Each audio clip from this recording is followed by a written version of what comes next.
Cher manager, bonjour. Je suis Julien Godefroy, consultant et formateur en management. Pour progresser facilement dans votre management, je vous invite tout de suite à télécharger gratuitement mon e-book de plus de 40 conseils pour motiver vos équipes. Vous trouverez le lien dans la description. Pensez aussi à vous abonner à ma chaîne YouTube pour consulter mes dernières vidéos.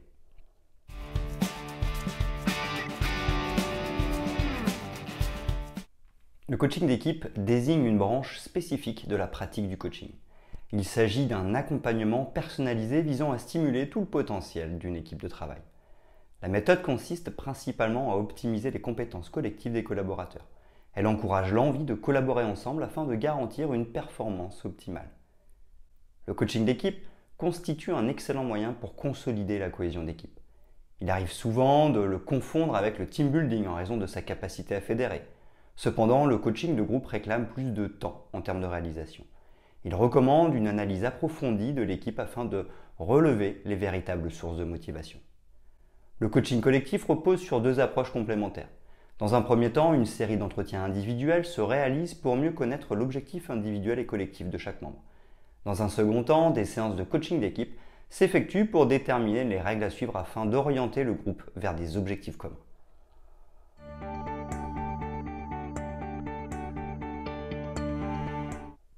Comment se réalise un coaching d'équipe? Comparé aux autres méthodes de coaching, le coaching collectif nécessite plus de temps en termes de réalisation. En effet, il dure entre 6 mois à 2 ans suivant les objectifs attendus par le client. Chaque séance de coaching se termine souvent par une série de questionnements. Cela permet de bien distinguer les objectifs de progrès à envisager pour la prochaine séance. Cependant, le coaching d'équipe se déroule en 4 étapes successives. Étape 1, évaluer l'état actuel de l'équipe. Afin de réussir un accompagnement au changement opérant, il est primordial de diagnostiquer le fonctionnement de l'équipe de travail. Cette première est cruciale car elle permet de clarifier les enjeux du coaching collectif. Pour ce faire, le coach observe le manager et chacun des membres du groupe dans leur mode opératoire habituel. L'objectif est de recueillir un ensemble d'informations nécessaires pour définir les actions à mettre en place pour l'atteinte des objectifs communs. Étape 2, définir les objectifs. La préparation constitue une étape importante pour bien accompagner les dirigeants et son équipe. Dans un premier temps, les résultats du diagnostic sont présentés au leader et à chaque membre du groupe. Dans un second temps, il convient de définir la démarche d'accompagnement en adéquation avec le diagnostic de l'équipe. En dernier, il faut établir un contrat d'objectifs pour bien fixer les résultats attendus et les actions à entreprendre. Enjeux collectifs, développement personnel et individuel. Étape 3, réaliser des séances de coaching d'équipe. Le coach organise régulièrement des réunions avec le leader et son équipe. Il peut s'agir de séminaires d'équipe, de séances de coaching ou bien de moments de débriefing. La démarche consiste principalement à optimiser la performance collective vis-à-vis des points d'amélioration consentis. En tant qu'observateur et facilitateur de changement, le coach analyse les interactions du groupe et propose des feedbacks réguliers afin de mieux stimuler les progrès de l'équipe. Il arrive parfois de procéder à un coaching individuel si la situation le recommande. Étape 4, effectuer une évaluation des résultats. Le coaching en entreprise se termine généralement par la réalisation d'un bilan. Il convient de noter que ce bilan de fin de parcours doit être validé par le dirigeant avant sa présentation. À ce stade, il s'agit de faire une exposition des progrès réalisés par l'équipe, des résultats déjà obtenus et des mécanismes de maintien à prendre en compte. Il arrive également que le manager partage de nouvelles perspectives de développement à suivre.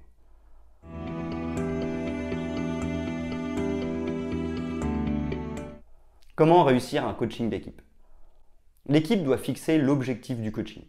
Il est impératif que l'objectif du coaching soit co-construit par l'équipe à coacher dès le début du processus.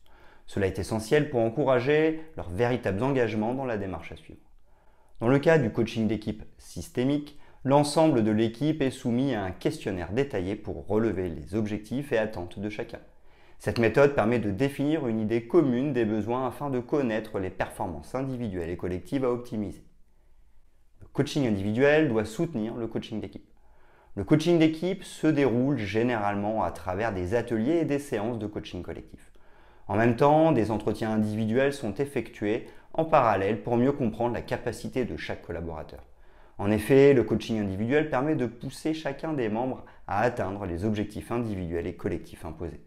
Sans oublier qu'il contribue à parfaire l'art du leadership partagé. Le dirigeant et les équipes se doivent d'être pleinement impliqués. Pendant les séances de coaching, l'ensemble de l'équipe doit être considéré de manière égale. Le coach ne doit pas accorder plus de faveur aux dirigeants et moins aux collaborateurs membres du groupe. Si jamais cela se produit, l'efficacité du processus de coaching est remise en cause. De ce fait, afin de réussir le coaching d'équipe, il convient de considérer l'ensemble de l'équipe ainsi que le coach comme une organisation à part entière.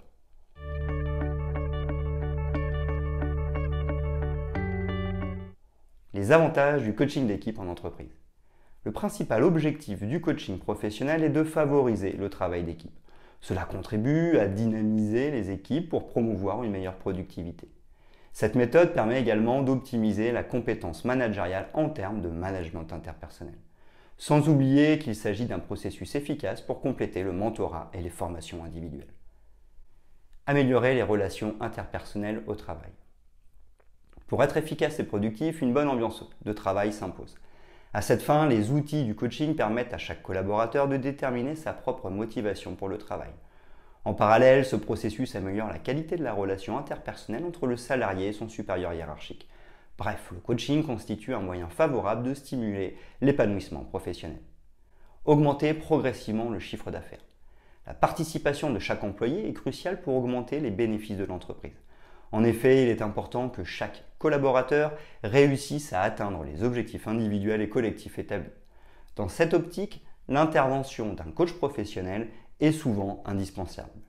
Il aide chaque membre à exploiter son plein potentiel pour répondre efficacement aux attentes de l'employeur. Renforcer la dynamique d'une équipe de travail. Le renforcement de la cohésion de groupe constitue un avantage clé du coaching en entreprise. En effet, une confiance mutuelle se développe au sein de l'équipe à travers les séances de coaching.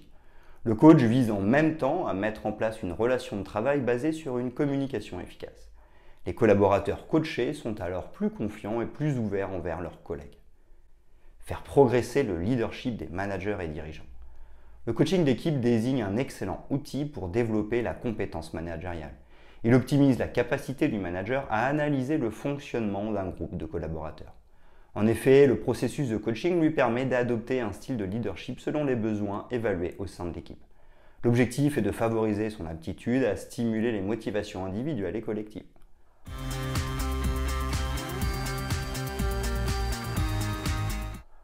Faire appel à un coach professionnel. Il arrive régulièrement qu'une équipe de travail perde toute son énergie.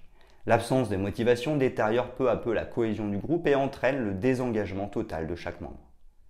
Dans ce genre de contexte, il convient de faire appel à un coach professionnel pour apporter de l'amélioration. Son intervention s'avère indispensable pour redynamiser le groupe, restaurer le travail d'équipe et renforcer les liens interpersonnels.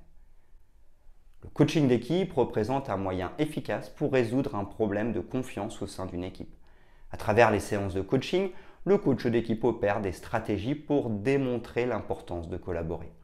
Il s'agit ensuite des règles de fonctionnement à suivre pour éviter les comportements désagréables. En somme, il agit pour aider chaque membre de l'équipe à penser solution plutôt que problème. La gestion de conflits fait partie des principales raisons qui nécessitent l'expertise d'un coach en entreprise.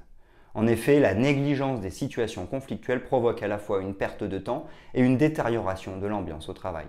Dans un premier temps, le coach aide chaque membre de l'équipe à adopter une attitude déclarative. Dans un second temps, il travaille sur la mise en place d'une communication efficace afin de permettre à chacun de se comprendre mutuellement.